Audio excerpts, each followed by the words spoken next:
आपके सामने लेकर आया हूँ 10th class NCERT math solution. आज हम पढ़ने वाले हैं चैप्टर नंबर 1 जिसका नाम है रियल नंबर। मैं आपको थोड़ा इसका इंट्रोडक्शन दे देता हूँ। इसमें आप कुछ वर्ड्स से इंट्रोड्यूस होने वाले हैं जैसे कि यूक्लिड डिवीजन लेमा और Euclid division algorithm. Euclid division lemma तो इसे हम देखते हैं।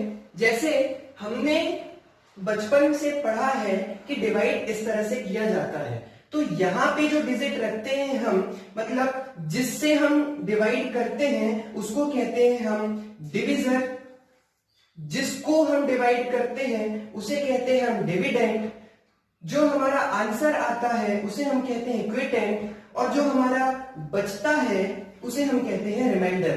तो इन सब चीजों को हम पढ़ चुके हैं और इसके लिए एक फॉर्मूला बनाया गया था जो इस तरह है, dividend is equal to divisor multiply by quotient plus remainder. ये आपको याद होगा। इसके बाद इसे मैं लिख लेता हूं ए, इसे मैं शॉर्ट में लिख लेता हूं बी, क्विटेंट को मैं क्यू और रिमाइंडर को मैं आर से डिनोट कर देता हूं। इस तरह से ये जो फॉर्मूला हमारा बना है यही कहलाता है यूक्लिड डिवीजन लेमा। अब इसका हम यूज कहां करेंगे, तो 2 डिजिट का एचसीएफ निकालने के लिए हम इस इक्वेशन का यूज करने वाले हैं। यही जो यूज होगा वही कहलाता है यूक्लिड डिवीजन एल्गोरिथम। ये फॉर्मूला कहलाता है यूक्लिड डिवीजन लेमा, और जब हम इसका यूज करेंगे किसी चीज को फाइंड करने के लिए, सॉल्व करने के लिए, तो वो कहलाएगा यूक्लिड डिवीजन एल्गोरिथम। तो चलिए चलते हैं अपन फर्स्ट क्वेश्चन की तरफ। क्वेश्चन कहता है use Euclid division algorithm to find the HCF. मैंने आपको बताया था इसका यूज हम एचसीएफ फाइंड करने में करते, वो भी 2 डिजिट का। अगर 3 हो जाएंगे तो ये अप्लाई नहीं होगा। चलिए स्टार्ट करते हैं। यहाँ पे देखिए छोटी डिजिट 135 है, बड़ी डिजिट 225 है। तो हम क्या करते हैं, छोटी डिजिट से बड़ी डिजिट को डिवाइड करते हैं। तो चलो कर लेते हैं। तो मैं आपको यहाँ पे करके दिखाता हूँ। 135 से डिवाइड करेंगे 225 को। 135 वन जा 135, ये आया 0 और 22 माइनस 13 हो गया 9। अब क्या करेंगे, देखिए ये आपका रिमाइंडर बचा। इसको क्या करेंगे, ये वाली जो डिजिट है इसको उठा के यहां लिखेंगे। देखिए कैसे, ये खींचा, इसको अब यहां लिखेंगे 135 और अब 90 से इसको डिवाइड करेंगे। बात समझ में आई? चलिए करते हैं। 90 वन जा 90, अब माइनस कर देंगे, कितना बचा, यहां बचा 5 और 30 माइनस 9 4। अब क्या करेंगे आप बताइए? जी हाँ बिल्कुल सही, इसको अब यहां लिख देंगे। कहां लिखेंगे? यहां। ये आ गया 90, 45 से डिवाइड कर देंगे। 45 टू जा 90, ये बचा 0। तो ये हमको कब तक ऐसे डिवाइड करते जाना है, जब तक कि आपका रिमाइंडर 0 ना बचे। तो देखिए ये बच गया, मतलब हमको यहां रुक जाना है। तो देखिए यहां पे 3 स्टेप में हमने इसको सॉल्व किया। पहली स्टेप थी ये, दूसरी स्टेप थी ये, और तीसरी स्टेप थी ये। तो अब इन 3 स्टेप को हम यूक्लिड डिवीजन लेमा के थ्रू कैसे लिखेंगे, अब हमको वो सीखना है। तो चलिए देखिए, पहला नंबर डाल देंगे यहां। सॉरी, सॉल्व तो हमने किया ही नहीं। सॉल्व में डिजिट कॉपी एंड 225।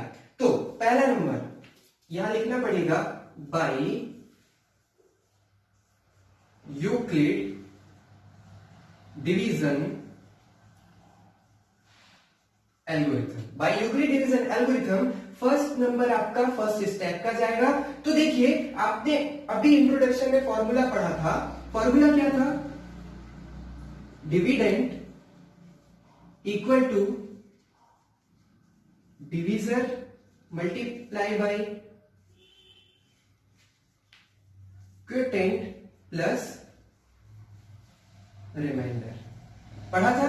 तो चलिए अब पहला नंबर पहली स्टेप के साथ, यहां डिविडेंड क्या है 225, लिख लीजिए 225 इज इक्वल टू डिवीजर क्या है 135, मल्टीप्लाई क्वोटेंट क्या है 1, प्लस रिमाइंडर क्या था 90 था, ये लिख लिया। अब दूसरी स्टेप के लिए दूसरा पॉइंट, अब यहां पे डिविडेंड क्या था 135, डिवीजर क्या था 90 मल्टीप्लाई बाय क्वोटेंट क्या था, यहां भी 1 था, प्लस रिमाइंडर क्या था 45। अब तीसरी स्टेप के लिए तीसरा पॉइंट, तीसरी स्टेप में डिविडेंड है 90, डिवीजर है 45, क्वोटेंट आया आपका 2 और रिमाइंडर बचा 0। तो हमको जहां तक 0 मिल गया वहां तक हमको छोड़ देना है।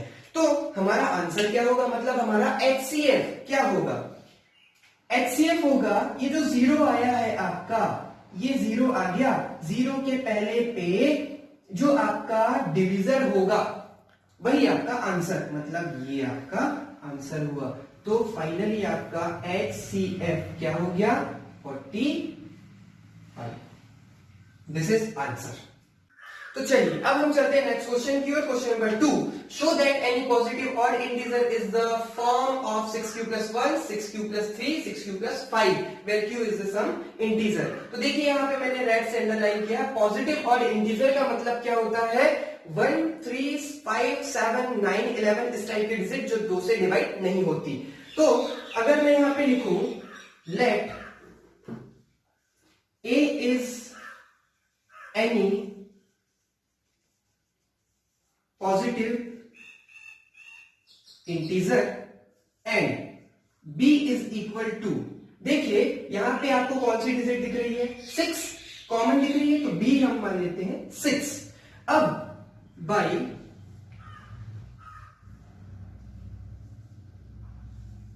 यूक्लिड डिवीजन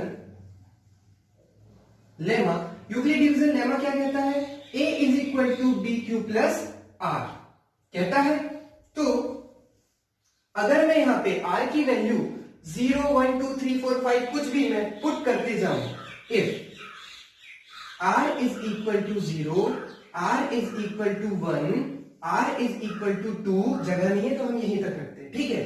तो अब अगर मैं r इज इक्वल टू ये वैल्यू रखता हूं तो मुझे बताओ a की वैल्यू क्या आती है, a is equal to b की वैल्यू क्या है 6 है, तो b की जगह में हम 6q लिख देंगे प्लस 0, तो क्या हो जाएगा 0 की कोई वैल्यू नहीं, मतलब ये। अब अगर 1 रखूं मैं r इज इक्वल टू, तो a बराबर क्या हो जाएगा 6q प्लस 1। अगर मैं यहां पे r इज इक्वल टू 2 रखूं तो a इज इक्वल टू क्या हो जाएगा 6q प्लस 2। इसी तरह हम आगे चलते हैं, अगर मैं r इज इक्वल टू 3 रखूं तो a इज इक्वल टू क्या हो जाएगा 6q प्लस 3। अगर मैं r इज इक्वल टू 4 रखूं a is equal to 6q plus 4 हो जाएगा। अगर मैं r इज इक्वल टू 5 रखूं a is equal to 6q plus 5 हो जाएगा। अगर मैं r इज इक्वल टू 6 रखूं तो a is equal to 6q plus 6 हो जाएगा। बात क्लियर हुई? तो मुझे यहां से क्या समझ में आ रहा है, आप देखिए इस इक्वेशन को, इस इक्वेशन को, इस इक्वेशन को और इस इक्वेशन को, आपको यहां पे क्या दिख रहा है, कुछ नहीं, मतलब 0। यहां पे 2 दिख रहा है, यहां पे 4 दिख रहा है, यहां पे 6 दिख रहा है, और ये क्या है, ये है इवन इंटीजर, और हमारे क्वेश्चन ने क्या कहा है ऑड इंटीजर, तो ये तो पॉसिबल हो ही नहीं सकते हमारे आंसर में, ठीक। तो हम लिखेंगे equation 1, 2, 3 and 4 are not possible because of even integer, क्योंकि ये इवन इंटीजर है ना, तो इनको आप भूल जाओ, छोड़ दो, छोड़ दो। तो अब क्या बचा भाई आपका, अब बच रहा है a, b और c बच रहा है। अब इनमें देखो 1, 3 और 5, ये क्या है, ये है ऑड, तो हमारा सॉल्यूशन क्या होगा, यही वाला होगा। अब हम इनको उठा लेते हैं। So equation a, b and c, so by equation a, b and c, तो क्या होगी हमारी इक्वेशन, ये a is equal to 6 cube plus 1, a is equal to 6 cube plus 3, a is equal to 6 cube plus 5। तो इस तरह से हमारी वैल्यू आई, ये हमारे हुए आंसर, जो कि क्वेश्चन कह रहा था इस फॉर्म में होते हैं पॉजिटिव और इंटीजर। क्लियर? इस तरह हमारे 2 क्वेश्चन कंप्लीट हुए। अब ये मैंने आपके होमवर्क के लिए 2 क्वेश्चन दिए हुए हैं, बिल्कुल वैसे ही है जैसे मैं आपको समझा चुका हूं। ठीक, इन्हें आप कीजिए और मुझे चेक कराइए। मेरे चैनल को लाइक और सब्सक्राइब करना ना भूलें। जय हिंद, जय भारत।